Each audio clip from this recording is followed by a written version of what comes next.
This is really more for me than anybody else, the headphone situation. But I mean, it's like a comfort thing. Yes, it's comforting to know that the microphones are working. Yes. There have been several situations where I've been like halfway through, sometimes through an entire podcast, and I'm like, oh, we actually didn't record this, but it was really nice hanging out. Oh man. Well, that's a good opportunity then to maybe do some funny overdubbing, like oh yeah, parts from your favorite movies and maybe some song lyrics or something. Yes, or we could just completely like there's those like a bad like a Japanese monster movie with like the English dubbing. Godzilla. Yeah, we'll just completely just change everything that everyone's saying. I kind of like that. And then I'll put it out as fact. I'm not saying I'd be mad if that happened today. I'm actually a chef. Yeah, we could make this so if Lady Beast wasn't a heavy metal band, if Lady Beast was a restaurant, ooh, what kind of restaurant would it be? What would it be? I don't know. Lady Beast. Well, funny, like my grandma always thought that the band was called Lady Beef. So we'd probably serve that. Probably a steakhouse. we'd probably be a messy place, and we'd probably serve Lady Beef there. And I'm a vegetarian, so that's going to go over good. We'd have it tempeh and jackfruit options.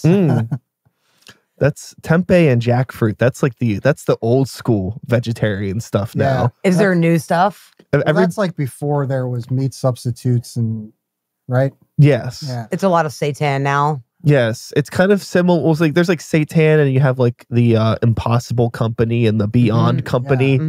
Yeah. Shout outs to Canada. They're from Beyond's from. I don't. That's an unnecessary fact. Interesting. No. It might not even be true. Maybe I just made that up. Doesn't really matter. All the meat's made out of maple syrup. Yeah, pretty much. I feel like the vegan vegetarian community, maybe the world of I guess fake meats, for lack of a better term, has kind of gone through a similar thing to what heavy metal has gone through now, in a way, where there's so many processes and substitutions for what the real for these things. Oh yeah. And it's like, do we really need Impossible Burgers? Maybe yes, maybe no. And in the world of heavy metal, do we need Steel Panther? Okay, sure. or should I be able to just plug my guitar into a computer and have it sound like anything that I want it to, and be able to hit a button and fix everything? Maybe these things don't really compare to each other. I'm just thinking. Yeah, I mean, I'm just shooting at the hip. Like metal, like metal has evolved into like it's like fragmented into like so many sub genres. Or so I guess you could, you got your seitan, then you got your textured vegetable protein. Yep. Why are we talking about that? I don't know. But like comparing metal to vegetarianism. Yeah, I love metal. And we had Onion Maiden in Pittsburgh, and that was like a heavy metal vegan place. So. Yeah, metal and food obviously go very well together. They definitely do. So, Lady Beef coming soon. That's it's 8:30. So this is a funny thing. My girlfriend got me this watch for Christmas, I believe, or for my birthday. I can't remember. They're very close to each other. And I accidentally set the alarm on this, and I can't figure out how to turn it off. Oh, that's cool. So every day at 8:30 it goes off. I like that. It kind of like you're like, oh, it's 8:30. Yes. Nice. I didn't set it. It just happened. Interesting. So it's 8:30 p.m. on a Monday evening here in chilly, moist, damp Pittsburgh, Pennsylvania. And I suppose now would be as good of a time as any to let everybody know that we are here, if you don't already know, with Lady Beast. Make some noise. Woo! Well, 2/4 or 2/5. Oh, how many people were in Lady Beast right now? 2/5. Yes. Okay. Math. Yes.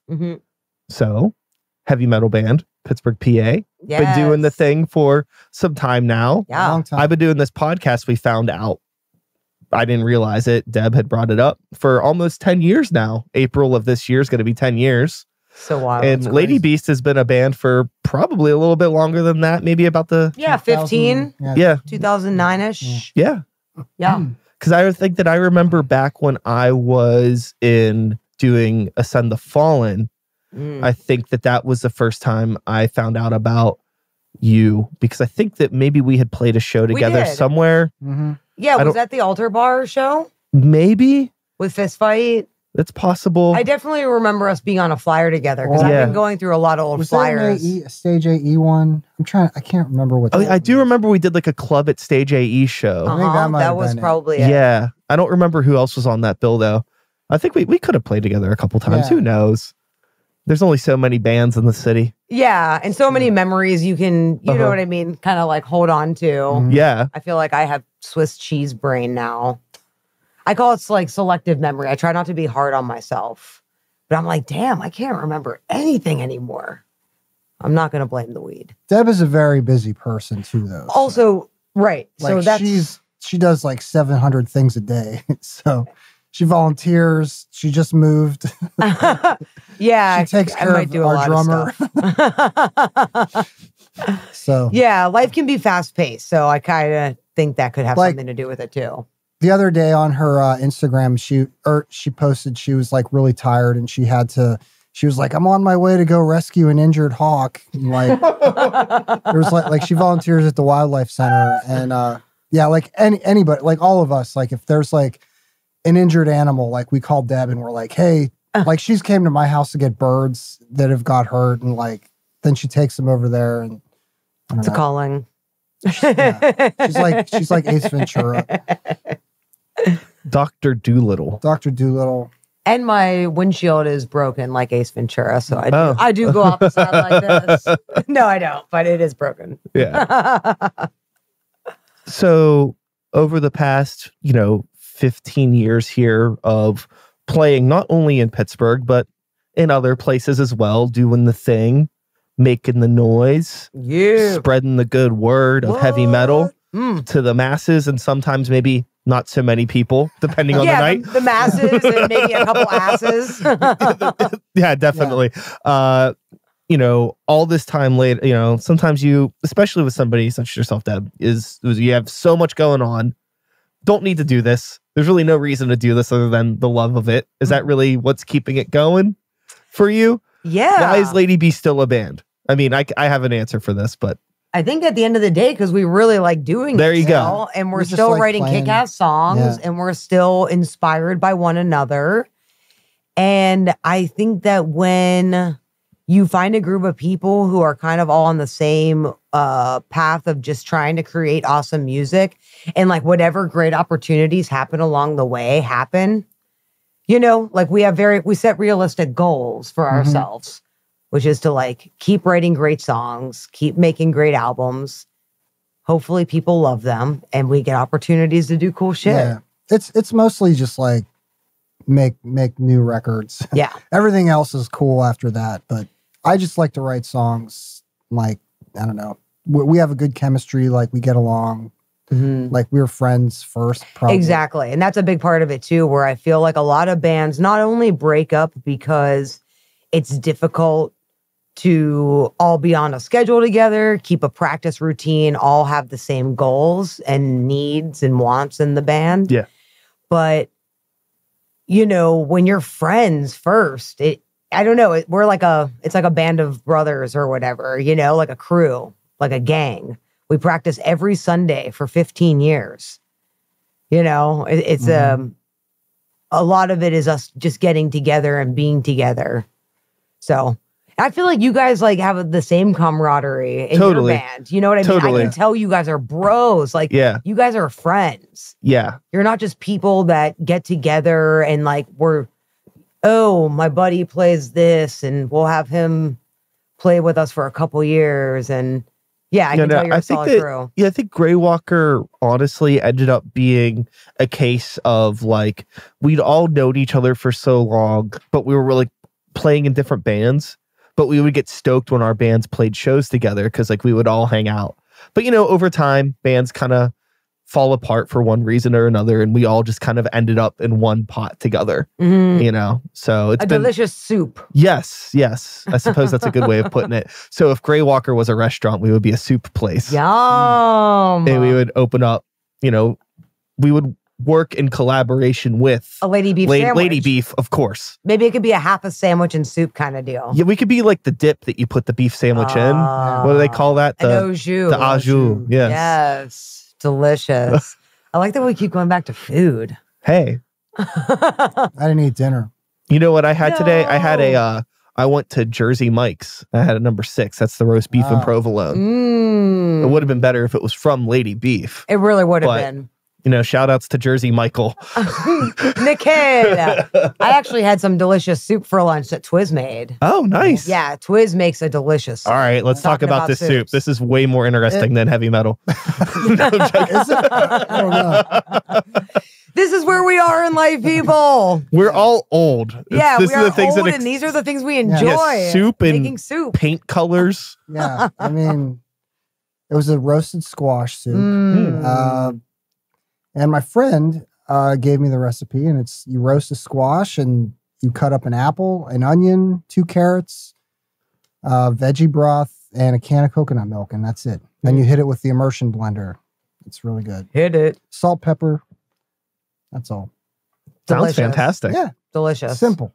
Yes. I mean, for some goofy reason, though, I like to cook now, which is weird. I never really liked to cook, but recently, I don't know if it was pandemic or what, but I just started to like to cook. So it's a great way to spend time. I usually find that people that have like a vegetarian or some kind of unique diet tend to really get into cooking because it's kind of hard if you don't. I mean, granted, over the past 15 years, about the time that Lady Beast has been a band, it's been a little bit easier to be a vegetarian. Yeah. I mean, I was a vegetarian for almost a decade. So like I went through it, and like it's a lot easier now than it was back then. But the thing is, like, I feel like you kind of need to get good at cooking. I mean, really, in this economy, anyone should be good at cooking. It's fucking expensive to eat out. Dude, it really is. It's like, if you go to it's like $15 for one person to eat at McDonald's now. At least. It's just crazy. Yeah. But hey, you know, I don't want to sound all like old man yelling at the clouds, yelling about inflation or anything. Inflation! But going back to soup and heavy metal. Yes. Simple recipe. And I think the same thing goes into songwriting too. I think sometimes something that's overcomplicated or too much flavor, trying to put too many spices, it's going to end up tasting like nothing. And I feel like the same thing happens with music. The real meat and potatoes of the song. So, you know, in a world where things are going fast and people just keep getting younger and younger around us in this world, and there's all these new different kinds of heavy metal and different kinds of things and styles. And I'm not even getting into promotion and things like that. You know, how like difficult, if it is difficult at all, is it for a band like Lady Beast to stay a little bit more like true to character? Or do you feel tempted by the youthful devils when it comes to like songwriting and putting new things out? We don't care. Yeah. Okay, good. We really don't care. I mean, I listened to the same stuff that I did when I was like 15, 14 years old, 12 years old. So like, I mean, like I like new stuff too, but like I draw from like the same range of like influences. So for me, I think that's like reason why we stay consistent, because you know, like I'm not like listening to like some new band and being like, oh man, I should try to work something like that into this song or whatever. It's just we write for ourselves first, and then, you know, I don't know. Yeah. I think it goes back to with just like we do this because we love it. So although like we are very encouraging of other people doing what they want, I don't care. You know what I mean? To compare what I do to other people. So that's why like I feel like it always is so enjoyable for me, is because I'm not being so judgy, you know, about myself and how relevant I am to what's popular now. You know, it's like, fuck it. We like writing the style we write. This is the band we are. If you don't like us now, you're not going to like us in 5 years. You know what I mean? And we don't care. Yeah. Like I'm a type of person, you know, I always root for an underdog, which is, I think a lot of people do. And in America, at least, like metal is kind of the underdog, you know, like nobody gives a shit about it here. I mean, there are people that do, but it's like way less popular than like a bunch of other stuff. In Europe, it's a little different, obviously, but you know, so like, I think that's kind of a thing with it too. Like I like it because it's like, you know, I don't know, like you're trying against like the, you know, the big whatever that's like the popular thing. But I mean, there's also like I like it just because it's like one of the things that reminds me that the world isn't completely terrible. You know, like writing a new song is like a cool thing. It's like a beautiful thing to like put something out into the world, you know, and having people do this and, you know, be stoked on it is cool too. But, yeah, definitely.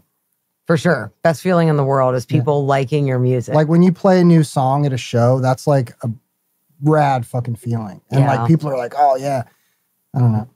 Totally. I find that like the best thing for me with doing music, particularly with Grey Walker, is that we're kind of in a similar position where it's like we've gone through the thing of like, you know, like we're making music and people were like, oh, this is 10 years too late, 15 years too late. And it's like, whatever, this is the stuff that we liked when we were in high school. And this is what we want to make.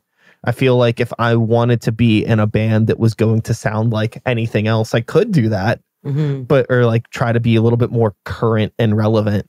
But that's like not what it is for me. And maybe that is where some people may have like a creative drive. Maybe I don't even know if you could call it a creative drive. We'll just call it a drive to be successful, regardless of what the merit of the creative output is. It's just I just want to be on like doing festivals. I just want to be in a band. I want to be on a stage. I want to be known for something. And like there's kind of something different where it's like, no, like maybe these are people that didn't grow up listening to a bunch of different music that they love and they just kind of want to contribute to something that they grew up with, you know, or I don't know. I'm not a fucking psychologist. I have no idea. Well, I think that those are all valid points to be made. And I think that that goes to show how different it is for everyone, right? Everyone has different reasons why they want to be involved in music. And sometimes it's the camaraderie. Sometimes it's the creative process. Sometimes, like you said, it's just like they want to be on the road, you know? Sure. So I don't think there's any right or wrong way to do it.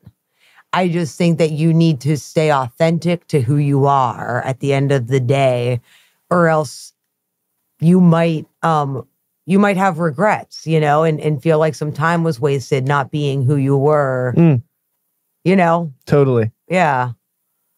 But I don't know. Never really thought about it. Yeah.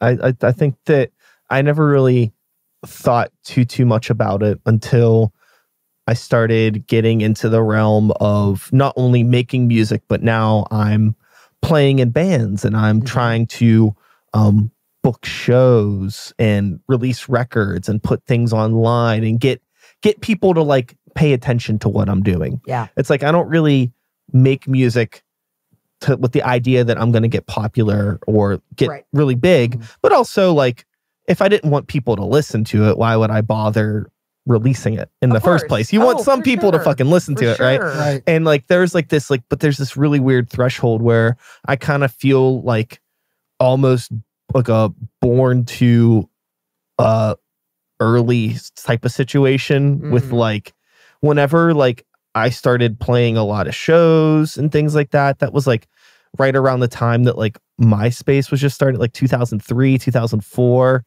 And then so simultaneously with me trying to figure out how to be like a successful musician online, it's like every 2 years I have to learn something new. It's so annoying. You know, because it's like, oh, I finally figured out MySpace. It's like, oh, now it's all about Facebook.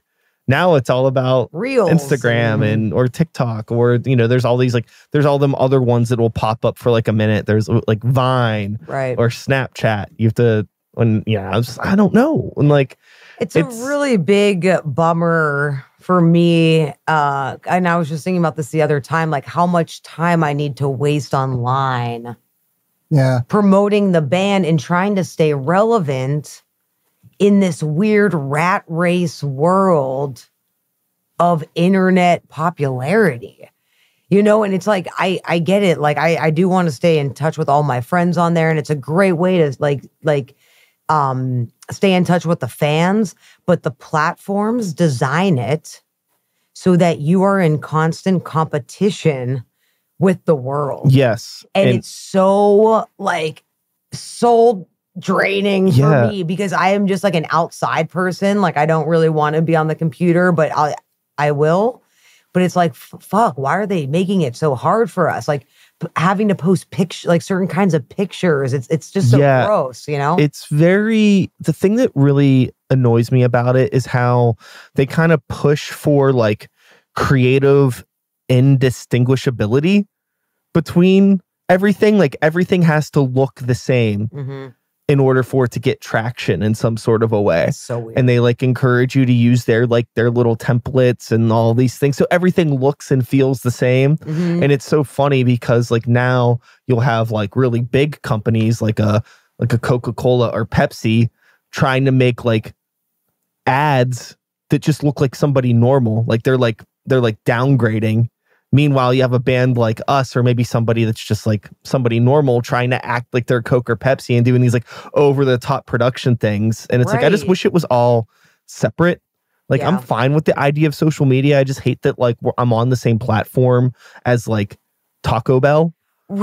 Like it's like everybody, it's like we're all using the same thing. It doesn't make sense. You know, like I remember very, very distinctly in like 2000, I don't know what year, maybe 6 or 7, seeing a McDonald's commercial. And at the end of the commercial, they had a link to their Facebook page. I was like, facebook.com/McDonald's. And I remember I saw it with Pepsi too, like, or like myspace.com/Pepsi, something like that. And I was like, oh, it's fucking over. Like if companies are going to start using this, it's like, it's not just for like, it's not normal people. It's not social networking anymore. This is like actually like, it's something else. Do you remember like, in the early days of Facebook, like you would be looking at your feed and you would see like so-and-so likes Pepsi or whatever. Yeah. Like, and I remember seeing that and just being like, that is so dumb.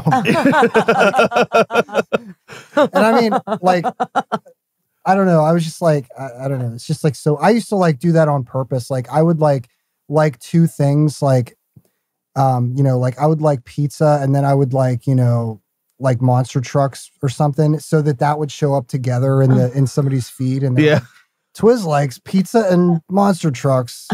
And I don't know. It's just like such a weird, what I want tape trading to come back. That's what we need. We need all this shit, the bottom to fall out. Down with the internet.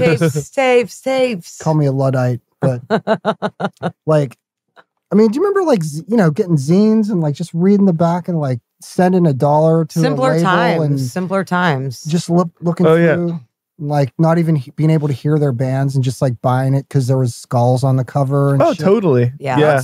I miss those days, man. I think that was cooler. There was like romance in it. Now you got to like compete with Taco Bell and like now I'm hungry. People pay for ads and shit. Like your band can suck and like you're just out there because you know you pay $20 to boost your post. Yeah, it's so weird. And it's so, again, it's just so weird to me that all of this is on the same thing. And like, and we're in like, say, and I've said this before, so I apologize for anybody that's hearing me say this again for the 10,000th time, but I just preach. It seems really silly to me that like, say on like Facebook or Instagram, it's all the same company, Meta, right? It seems so fucking dumb to me that if you are a band, right? And if like, say your band has like 2,300 people like Lady Beast or whatever, you may have more or less, I don't fucking know. It doesn't matter. It ain't nearly as much as Pepsi. And the thing that sucks is that like, if you want to promote yourself on this platform, you're obligated to the same rules as like Coke or Pepsi.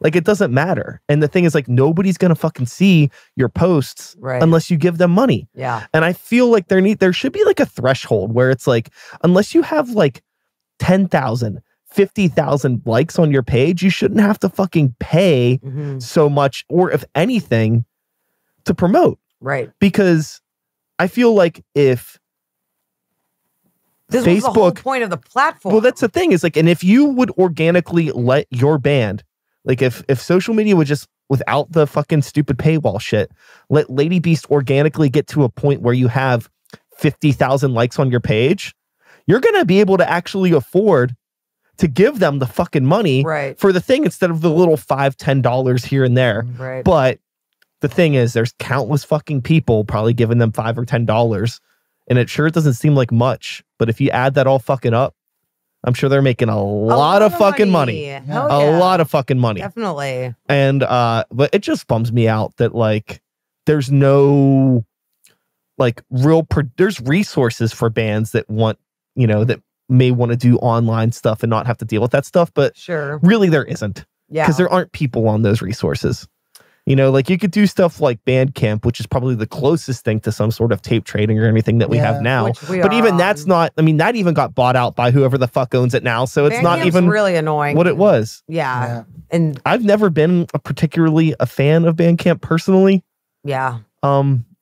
But I know some people really like it. Easy, you know, it's an easy place for people to go to be able to listen to online tracks and be able to download stuff and then have access to the merch. And especially like, because I don't know how to make a website.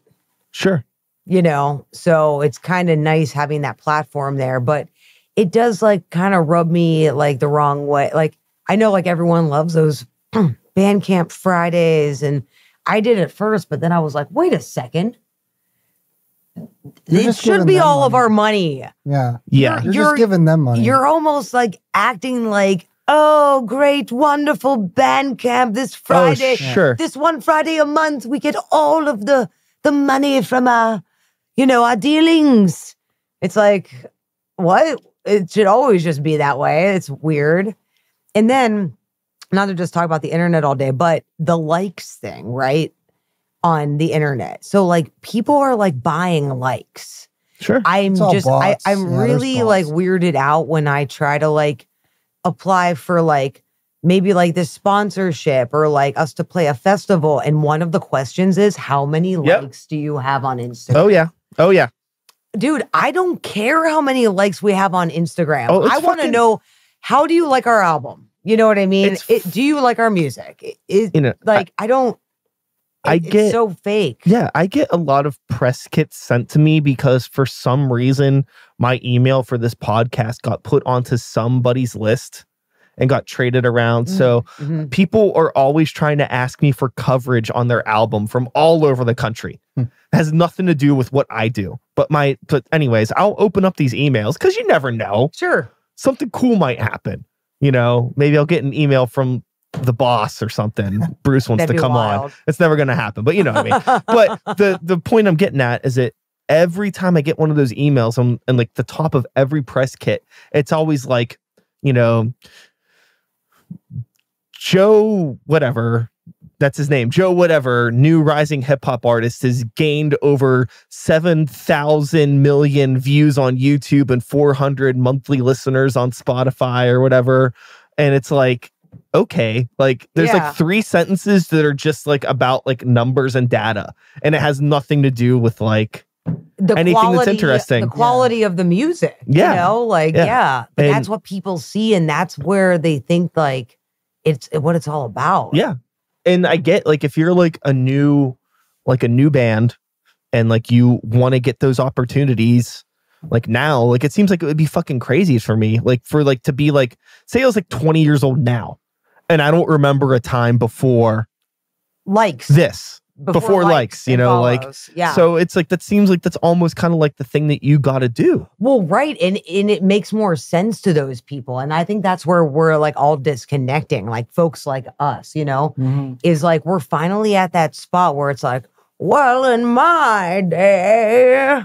You know what I mean? Yeah. Because it is in our day. Like, dude, we used to use maps made of paper. Or MapQuest. Do you know what I mean? Our directions were on pieces of paper that we either printed out, or before that, we had to unfold in this really wild, wacky way and follow the blue and red lines. Yeah. Like, it's... I didn't grow up in a world of likes and follows. And like, although I know it's part of the game, and I will continue to like, obviously, like when people like and follow us. It's not my main goal through music. The main goal is to just continue writing great songs. Yeah. It's just kind of like one of those things where now at this point, I feel like if I'm trying to submit for something and they're asking about Instagram engagements or all of this sort of stuff, I'm just like, this probably isn't the thing for me anyways. Yeah. There's no way the people that are putting this thing together give any sort of a fuck about what they're curating here if all they're worried about is this and that. Yep. We played a show somewhat recently with a band that I won't name, but they're one of those bands that they came up out of nowhere. And they have 30,000 Spotify monthly listeners. And we played a show with them, and there's 20 people there. They can't get their fucking backtracks to work. They don't know what the hell they're doing on stage. Yikes. They're all nice.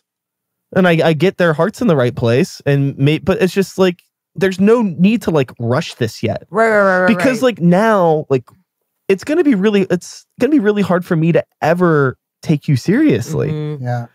I remember going back to the MySpace days. There was this one kid whose name I can't even remember, but every other month he would have a new band on MySpace, and he was pretty good at graphic design.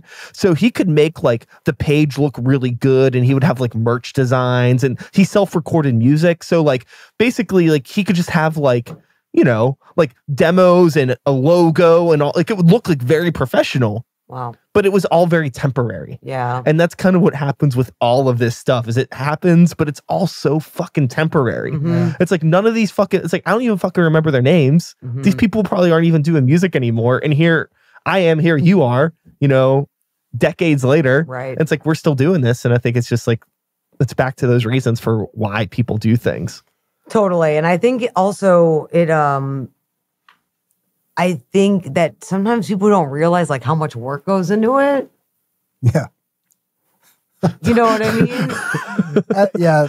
I'm just thinking about there's this one song on our new album that I spent hours trying to come up with this guitar harmony that I liked. Just hours for a fucking 30 seconds of recorded audio. And nobody's ever gonna know that. That I've just sat in my house just God damn it. They know now. But I don't know. It's a friend of mine was telling me though, if you try to make that if you try to add value to that or whatever, you're gonna go insane because I don't know. I don't remember where I was going with that, but that just made me think of that one song. Well, that's people don't know the time that's going to go into it. And they don't necessarily need to know the time that goes into it. I think that's the thing though, is being a musician sucks in some ways because it's you put all of this effort into getting the part just right. And, you're hoping that somebody will listen to that song once. Mm-hmm. If somebody listens to that song twice, that's crazy talk. Yeah. Really, and asking somebody a stranger to commit a few minutes out of their day for your thing in a world where Taco Bell and Pepsi are advertising to them constantly, it's crazy. It's really cool. When it does work, when you do get people's attention, it does really mean a lot. Yeah. I feel really bad for people that I know that are like painters or visual artists because it's they spend all of this time doing something and somebody will look at their work for 2 seconds and either be yeah, that's cool or that sucks. Yeah.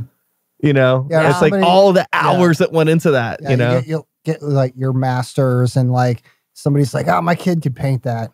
And you're no, you don't understand. Yeah. There's a lot involved in, but I mean, I think too, though, good art shouldn't need to be explained. You should just be able to look at it or listen to it and have it be this kicks ass. And again, it should be important to the artist first and foremost. So although getting those critiques is very hard, at the end of the day, it was for them to have painted it. Yeah. Hopefully. I think that it's as I've gotten older, I've kind of started to care less about focusing so much on the intention behind everything. Yeah. It's like when I'm like making stuff, it's like I remember being younger and always feeling like every song that I wrote had to be better than the last one. Like I always had to like top something. I always felt like I was going to make some grand fucking contribution to the world or something. I mean, I guess that's a nice way to feel when you're 18 or whatever. But like now it's like, it doesn't matter. It doesn't mean I don't care, but it's like, you know, music or art for what it is. Like, it's like really about like being just creating something for people to share like in that moment. And like some people are going to engage with it. Some people aren't. If the whole world doesn't listen to your fucking thing, it doesn't really matter. You know, if you don't have 30,000 fucking Spotify listeners, it doesn't matter. Yeah. If you don't get on that festival, it doesn't really matter. As long as like I'm like having a good time, I'm feeling good about what I'm putting out, and everybody else that I'm creating stuff with, as long as we all feel good about it. You know, like if it's not the best fucking thing we ever wrote, whatever. Is it cool? Cool. You know, like every soup that you make isn't gonna be the best fucking soup you've ever made. But if it's your belly, it's a good soup and it fills your belly, and maybe you give some to your friend, they're like, damn, that was a good soup. Yeah. You know, like we're good. For sure. And it's okay sometimes to write a stinker. It's fine. There's a lot of bands out there too. So it always does feel like really nice when you do get an opportunity to do something, even if it might not be exactly what you thought. Like, you know, there's like what, tens of thousands of bands or something? It's probably more than that. There's like so many bands. Yeah. Just getting like just even, I don't know. It's just cool. Making a band is like the dumbest thing a person can do. There's just so many fucking bands. I feel so lucky. I feel so lucky to have found a group of people that I love creating music with. Yeah. I love that music. The music that we create in particular has really affected and what seemed to have been, you know, changed people's lives in like really good ways. And I just feel really lucky. Yeah. You know, although I know a lot of hard work has gone into it. You know, not luck like, wow, where did this come from? I'm grateful. Yeah. Yeah. Super grateful. It is a great opportunity to like have this. Yeah. I think it's sometimes it's easy to lose that once you've been in this world for as long as we have. Like sometimes an unintentional side effect of being in this world is all of our people, all of our peers end up being other people's and bands or other art freaks, other weirdos. And when like you're surrounded by those people all the time, you forget what life is like for like an air quote normal person. And like you start to lose sight of those things. It's like, okay, like, yeah, we did start it. It's like, maybe we're not, you know, like getting like all these like, crazy opportunities. We're not the biggest fucking band in the world, right? But again, that doesn't matter. It's like to like what a normal person does. It's like we're doing like this is fucking crazy. The fact that we're even trying to do this at all is fucking insane. And like when all of your other friends are just in bands, it becomes normal to be like to talk about it. And then like, you know, I went to like, you know, like I go like to like my girlfriend's families for the holidays or whatever. And it's like, oh yeah, there are like normal people that exist that have like no like I talk to them about like traveling and touring. My girlfriend's a touring DJ too. So like both of us are like talking with them like so what do you do? And it's like people pay you to travel where? Yeah, they have no, it's like, and like it's just like over their fucking heads. It's like, oh yeah, I forgot. Like I should be like try to remember like, oh, this is grateful and this is cool. And I am doing this. Yeah. Even though sometimes it could feel like I'm not doing it when I'm like in my bubble.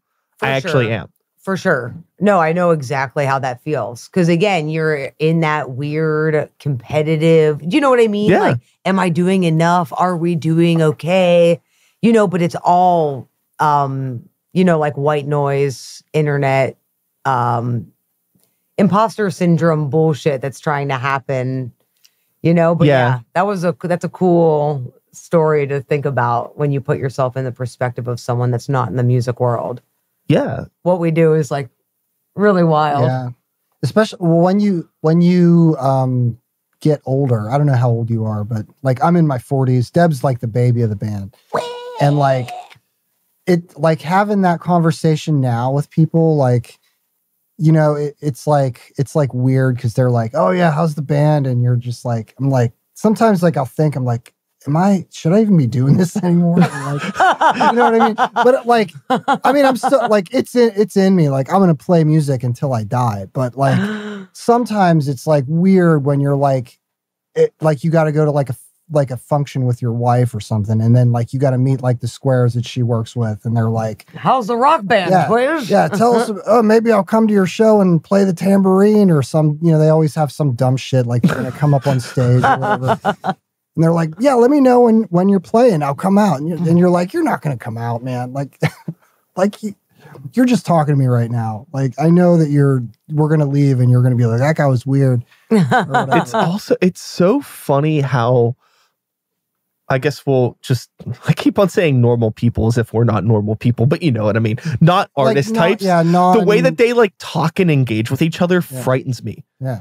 It's like, I feel like there's so much of that, like, oh yeah, like people like that pretend to be so invested in what you're doing, like even if they don't know. Yeah, that's like they always have to small talk. Yeah, and maybe like my introvertedness is what made me get into like listening to like Megadeth when I was 5 for some reason. Yeah. Maybe that was part of it. I really don't know, but like I just have such a hard time in those situations, which is kind of funny because I could do this podcast. I could talk to other artist types easily, and like I'm out and I have to meet new people all the time because of my job and work and things like that. But it's like when I deal with like somebody normal, like office type people, I'm like, it's the worst. I don't know. I feel so like I'm really lost. I'm really bad at like faking enthusiasm about something, you know, or like being like stoked, you know. Wow. And like whenever like somebody like at work or whatever is like, oh man, like I don't know. Like, it's just like, it's hard for me to like, but like, they'll do that to me. Like, and I'm like, I know you don't give a shit about this. Sure. Like some people do, but you know, like think about like how many times like over your life you've played shows and people are like, yeah, man, just like, let me know your next show. Like I'll come out. And then like, you never like fucking see those people. Like, I don't know. But I mean, it's cool. I'm not like playing it or writing it for them anyway. You know, but we keep a list. Like everyone I'm not who like said they were going to be there and weren't. Like their favorite band is like Coldplay or some shit. You know, yeah. Like, you know, like or they're like, oh man, I love rock. Like, and then they like name some like band that sucks. Do you know what's the best is like a lot of people too assume we play covers. Yeah, I don't know if they do that to you, but they'll be like, so do you do covers or do you write originals? I'm like, what? Yeah, we've only done like 2 covers. Who's right? playing covers out here? Yeah. Like that takes so much time to learn. We're trying to write our own songs out here, people. Yeah. Although I do love covers, but yeah, we never really played them that much. We've done. I mean, we've learned a lot of them. Yeah, sure. But I think that like when a band that's in Lady B's position does a cover, it's more of like a tribute. 100%. It's not like a. I don't know. I was trying to think of a nice way to say it. Like the wedding singer. Sure. You know, like it's like you know, like an act of desperation seems a little harsh. But we'll go with like tribute. Lack of like creativity, I guess, right? Like where you just want to be playing music, but you're just gonna play other people's songs. There's some bands that like will like, you know, like that are probably like a part of like the Jurgles circuit. Oh yeah, that will do like the there's all those tribute bands, like the Iron Maiden tributes. No, right? And like so that stuff's sweet. The passion lays there, right? So like by saying like they don't want to take the creative route is not like an insult. Where it's like they're so passionate about like the one band that like I get that you want to dedicate all your time to learning those songs. Yeah, I mean it's a fun gig, I'd imagine too. I would definitely play in a wedding. I'm sure they're making money. Yeah, too. I would play in a wedding band like tomorrow. Yeah. Yeah. I always said like doing like an AC/DC cover band in Pittsburgh, man. You would just clean up. Oh yeah. Oh, they would have you the regatta. Like, yeah, man. Oh, all the things they'd have you which on. I would be into the Gateway Clipper. That'd be great. Mm-hmm. We played at the Rib Fest once. Lady Beast. Hard. One of Lady B's first shows. Oh wow! Before I was in the band. Before Twiz was in the band. So this was like the one guitar player back. This was like 2009 or 2010. And we played at Rib Fest. Night Ranger was the headliner. Hard. Yeah, it was crazy. Invite us back. No, just don't. I don't want to play Rib Fest. Don't. I was just kidding. But yeah, those are good memories. I find that it's speaking of Rib Fest and rock, metal, local music. It's interesting trying to find a platform in the city to get more people that aren't already a part of it Definitely involved. For sure. You know, Yeah. I would say something like a Rib Fest, as tacky as it may be, is at least a potential opportunity Yeah. to get in front of some strangers. 100%. The city doesn't always seem to be very inviting or kind to rock music in general, Yeah. unless you're like in one of 3 bands. I'm friends with them, so I won't name them, but they know who they are. And it's just like, and it's like, that's cool, but there's like other shit out here. And it just sucks that it's like, especially for like a band like Lady Beast, where it's like, okay, like, you know, you could play in a dive bar and it'll fucking rip. But big stage, big sound, big lights. That's how rock music is supposed to be heard, for sure, in my opinion. And I feel the same way about Grey Walker too. Like, we just played in the back room of a video game store in Uniontown yesterday. Oh, fun. And it was sick. That's awesome. But like, you know, like, it's just one of those, like, you know, Mike the kick drum vocals are coming through the PA. It's loud, it's crunchy, have fun. Right. And that's cool. But it's like, I feel like to really get what we're doing or what you're doing, you need the production. It's 100%. Fucking rock and roll. Well, yeah. And like, where can we do that in a way that we don't have to like give a venue thousands of dollars to rent the stage? It's getting harder and harder.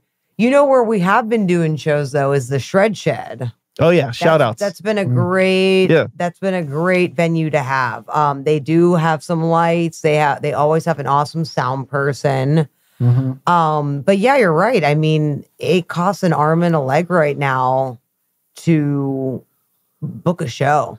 Yeah. And I mean, like, doing a show, and also too, like, having a space, as much as I hate children, for all ages to enjoy rock music. I know. Because again, it's like, you know, I can sit here and complain about teenagers because I'm old now, but it's we like, want them there. But that's the thing, is like, it's like, when I was a kid, like, I could go to shows and like see local bands opening up for whoever, and it was like accessible. Yeah. And now it's like, I don't know where the fuck people go to shows anymore. I used to go to Laga all the time. Yeah, I went to Laga, Metropole. Right, Graffiti. Metropole. And now, and it's like the places that are doing shows, I mean, it's like the opportunities for local bands to play those shows.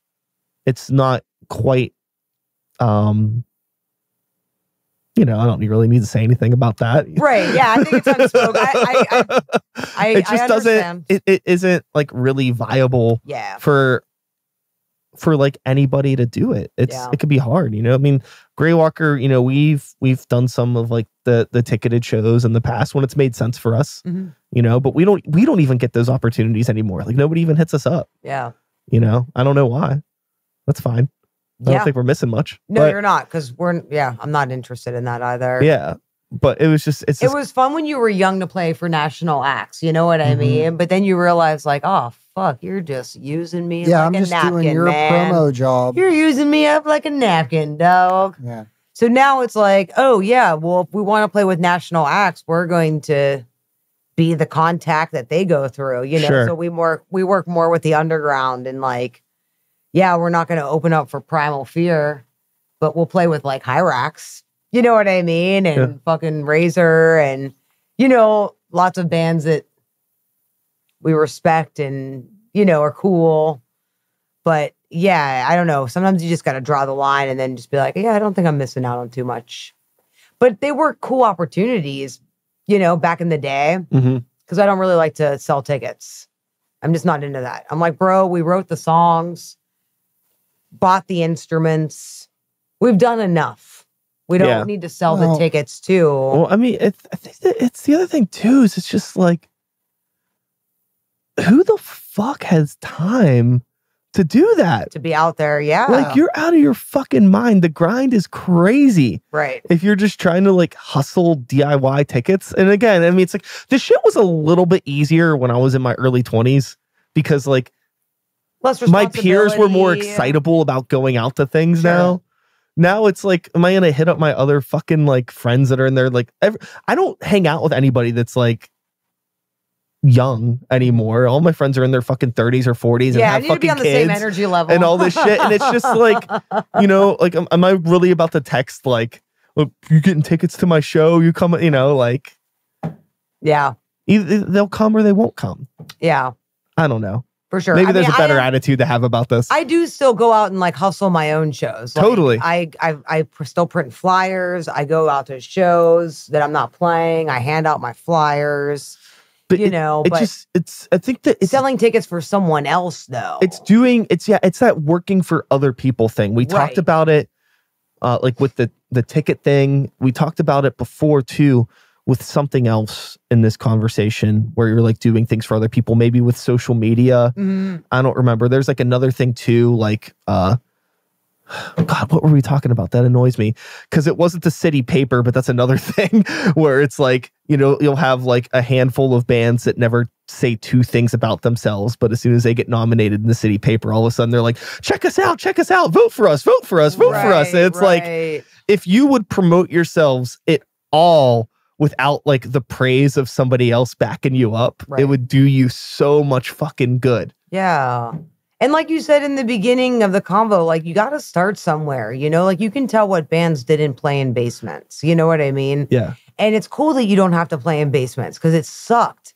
But the thing with that though is like, if you can play in a basement, you can play anywhere. Yes. I mean, like I've played, I'm not going to name the band name, but I remember one time we played a show at Gooski's and like there were some technical problems with like a drum kit and it was just because like the PA was not accommodating. And we were just like, you're playing at Gooski's, man. Like they got a $140 PA. Like, just fucking plug in and rip, you know? Yeah. But I don't know.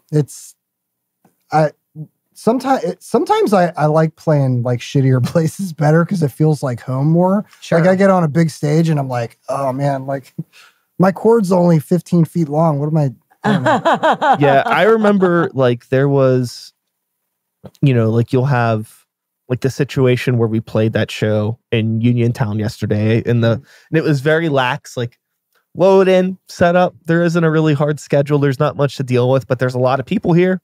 Yeah. And we're going to have fun. And they want to have a good time. You know what I mean? There was like fucking like 80 kids crammed in the back of a room, like no bigger than this. That's dope. And we're playing. I was like, this is great, you know? But speaking of Jurgles, Greywalker played at Jurgles one time. And like, I got there after the guys. I had like all of the merch in my car and I got there and I also had all of the ticket money. Okay. And they wouldn't even, Greywalker was playing first and they wouldn't even let them start setting up until I got there with the ticket money. Wow. That's the kind of shit I'm talking about. You know, and it was just like, it's not that serious. It's not the serious. Like, it's not, it's like are you really sweating this like $170 I'm about to give you? Wow. Like, just let them fucking, like, we're all adults here. Like, what the fuck do you think is going to happen? Yeah. And musicians, like, we're supposed to be here to play music. I mean, like, I get where they're coming from. I'm sure there's been plenty of times where usually when you're dealing with something like that, it's the result of somebody else's mistake that now you're paying for. Oh, no, that's true. One person can ruin it for everyone. But like, it's still just like going into like, you know, like the DIY sort of thing versus like a more air quote professional setting. Yeah. It's like, you know, but it's like, I don't know, man. Like, that's why it's important for me when I set up shows to like not do bullshit shit. Yeah. Because then like when you're setting it up, it's like you're working for yourself. You know, this isn't like, these are my standards. Yes. And I'm going to, and I have my morals and I'm going to uphold all of those. Yes. You know? Yeah. Yeah. I think that it makes the logistical stuff better. It feels like you're working towards a better cause because it's your cause. Totally. But it also sucks having to be the like the promoter, the financial person, and an entertainer performing, doing all that stuff, it makes it really hard to enjoy the day. Yeah. Like we were saying before, kind of just goes by like that. Mm-hmm. Yes. Yeah. So I don't know. Can't really win. But hey, I wasn't born to be a winner. I just want to be an exister. Yeah. I mean, it's not really the thing with this sort of stuff is that like, it's not always easy. It could be fun. Yeah. And just because something is hard doesn't mean it isn't fun. Totally. You know, for sure. It's just like you do have to be able to like put in some work. And I think that's what ends up like setting a lot of people apart, like the temporary people I'd mentioned from the people that end up being in the same band for 15 years. Totally. It's just like, it's like, this is cool, but like you still have to show up and accept responsibilities at times and like just do the thing. Totally. It's really easy. It's like, that's, you know, in the world of art, and especially in like rock, heavy metal, punk, it kind of is a magnet for degenerates and like a lot of people that sometimes aren't necessarily interested in like responsibility or work and and things like that. And like, it's kind of, that's been like the hardest part for me just growing up in this community, I think, is like, as I've like matured and kind of just tried to chill out on being like a fuck up, but still liking all of the shit that is like unapologetically adolescent to some degree. It's like, how do I age gracefully in this world of just like, you know, the degenerate stuff is what makes it fun, but also like, there's a certain level of shit that I just don't want to deal with anymore. Right. We are beyond. Yes. No, I feel that. That's cool to think about. It's like, it's so weird, you know, like going to like, you know, a hardcore show in my 30s. It's like, I love this music and I cannot fathom why anybody here cares as much as they do about like certain things, you know. I don't know. It's just like getting all like all the like territorial stuff and like all the ego stuff and people like love to gatekeep, man. I mean that even like happens like outside of like hardcore, but hardcore just comes to mind because it's like that's like probably like the one thing where it's like I have to really want to see a fucking band to go to a hardcore show. Really want to go. And it has to be like in the right space where I know where I could just enjoy it. You know where all the exits are. Yeah, from a distance. And it's like, I mean, people have a community and that's great. People like that thing. But it's just like, it's weird when there's like all of this other shit that has nothing to do with the art that kind of takes over the culture. So I think when a lot of people think about hardcore, it's like the music tends to be a thing that I think kind of gets pushed off to the side. I think a lot of people were thinking about like the tough guy bravado ego sort of stuff and like going to a show and all the crazy moshing and crowd killing and all that stuff. Like that's the picture that gets painted in people's heads, and for good reason, because it is a lot of that. Sure. But it's like some of these bands are fucking sweet.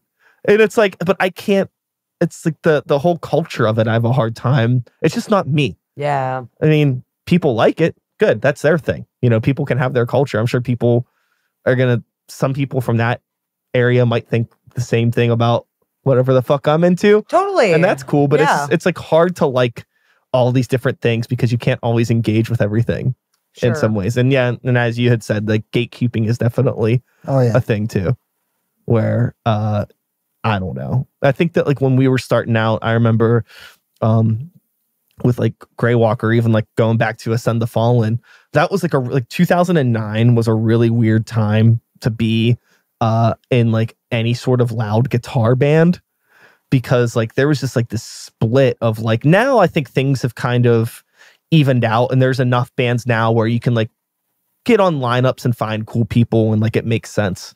But there was a time where it was just like, you know, it's like all this like weird like death metal stuff, but they're all like 17-year-old kids that have like silly haircuts, and not that everybody has fucking silly hair, it doesn't matter. But it was just like, oh, okay, like because we don't look like this band, people aren't gonna like us. Right. And like that shit's kind of gone away now. I think that's just like a fortunate side effect of like aging. Sure. But yeah, I don't know. Being in a band in your 20s sucks.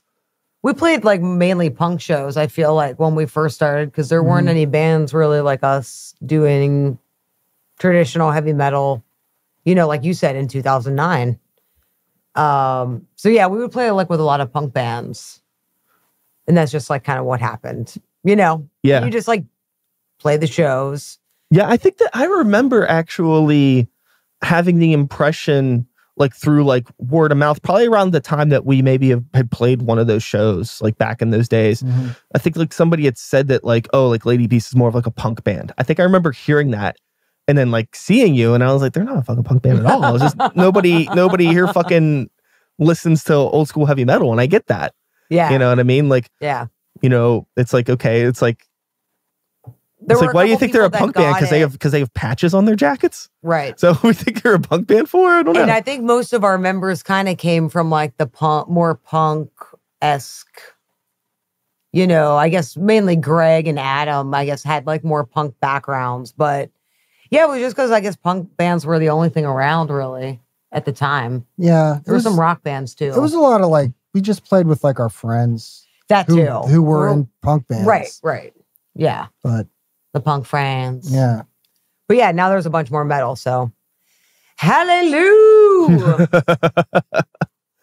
So in this year, which is 2024, you're gonna be you know, celebrating here like 15 years as a band. Mm-hmm. What are the goals? What are the Lady Beast 2024 goals? Have you thought about this yet? It's almost February. Yeah, we're going to record. That's probably the big one. We're going to record our next album. We're doing a run in August. August. So far, we haven't started booking shows yet, really, because the recording and finished writing of this album is like our main goal. We're on a new label now, and we really want to deliver the goods, as they say. We're also in the process of re-releasing Lady Beast 2 right now on the new label as well. Cool. So that's going to be really exciting. And then, we're going to do a run up to Milwaukee to play the Blades of Steel Festival, which will be really fun. Hopefully play shows in between that. Yeah.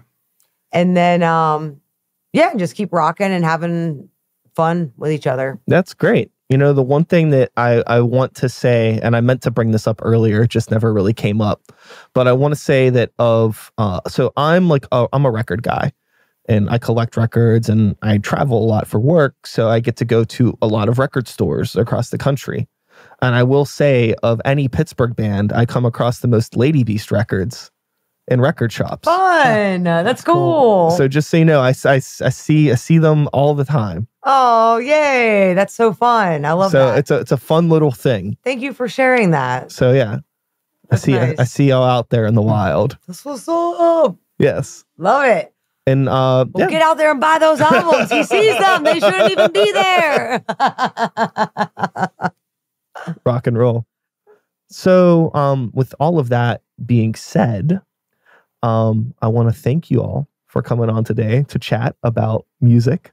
We want to thank you. Art and, you know, I guess aging to some degree, finding yourself in this crazy mixed up world of trying to be an artist. I feel like it's important to talk about. We're all going through changes, you guys. Oh, yes. You know, mentally, physically, emotionally, and don't be afraid to talk about them. Especially music people, because it just gets like kind of tough sometimes. And there can be a lot of comparison and a lot of self-doubt. And I think that at the end of the day, you need to remember why you do the things that you love to do. And it's because it makes you happy. Yeah. I mean, like it's as fun as like all of this like art music stuff is, it can be like really, really hard. And there's like people have to go through like all the I don't know, just because we're like our, you know, degenerate music scumbags doesn't mean that we don't have feelings and emotions. Yeah. And things like that. And like, you know, like there's all this weird shit that people have to go through, you know, putting yourself out there, being vulnerable, creating something, putting all of this time into writing something and releasing it. Totally. Or just dealing with like the social aspects of things, like, for sure, you know, and that kind of stuff is going to like beat you down and be like maybe like, why am I here? Do I not belong here? And then it's like, oh wait, the fuck you talking about? I fucking love heavy metal. I probably love it more than you do, asshole. Totally. Fuck you. Yeah. You know? So it's always important to remember those things. And I always love ending, you know, things on a high note and a positive note. Yes. Yeah. And a loving note. Well, that is all, folks, I suppose. Lady Beast. You can find them on the internet. You can find them on follow Lady Beast on TikTok. I don't think You we wish. actually have that. No TikToks, but we do have the Instagram. We do have the Facebook. We do have that Bandcamp thing I was talking about. Keep an eye out for the new album, Hitting the Streets in 24. Are you doing any Pittsburgh shows in the next couple months at all? I think we're in talks about doing the Millvale Music Fest. Very finally. cool. Yeah. But again, We're trying to focus all of our energy on the album. I'm literally just like turning, unfortunately, peeps away because this record means so much to us that like sometimes you just got to focus on, you know, one thing at a time. Yeah. Although we love playing, this is way more it's like important. we have a lot of stuff, like a lot of material, and like if we take a show, we'll have to like come up with a set, and then we have to like relearn all that, and then we're trying to like practice the new shit and that, and it just, it was getting a lot. It gets like last chaotic. year. Yeah, there were days where I was just like, we would do like our set for our European show, and then we would like work on record stuff. Yeah, we play like 20 songs, you know, or more at practice. Mm-hmm. It was just like, it's nice just being able to work on the new stuff. Oh yeah, it's hard juggling all that stuff. For a while with Greywalker, we had like, because we were the 1 day a week band, and then we started doing like a 2 day a week thing. We did that a little where bit. it was like 1 day is the new writing and 1 day is like the rehearsal stuff for a show, because it's like, it's so hard to combine all of that into 1 day. Yeah. And like when we're able to do things where like Evan will like write ideas like on his computer, can like record stuff, and then like, you know, do like the little like fake drums thing just to get ideas, and then people can listen to him. So at least we were like coming to practice with like some sort of like a template. We love sending audio files, and because it's like, you know, I mean, without that, it would be like really, really hard to do the 1 day a week thing. It'd be almost impossible. Yeah. So, but it is like difficult to find the time and all that. So hopefully we'll be recording some stuff this year too. Good. It would be good. Oh yeah. It would be good. It's very, very long overdue. But you know, we spend weeks on, you know, a 20-second guitar harmony, you know, so and trying to, it's the being metal guitar players are the fucking worst. I love all of you, but god damn, so meticulous, you know. It's like, should I play it this way or should I play it this way? Like, it's a little bit more, it sounds the fucking same to me, dog. Just roll with it. But it's good to be around people that care. Yeah, that's the thing that's important. You see the passion, the details. Yep. Yeah, I'd rather work with somebody that takes extra long because they want it to be right than somebody that's just like, it's good enough. Same. Like, let's practice that again. I like that for sure. Definitely. Well, that's been a fucking podcast. Woo! Lady Beast, thank you for coming over. You know, I'll be back again next week with another episode. Same time, same place, same channel. You know the drill. My name is Brian. Start the Beat is the podcast. 2024 is the year. Take care of yourselves. Take care of the people around you. Peace. Bye. And that's a podcast. Woo! Thank you. Thank you.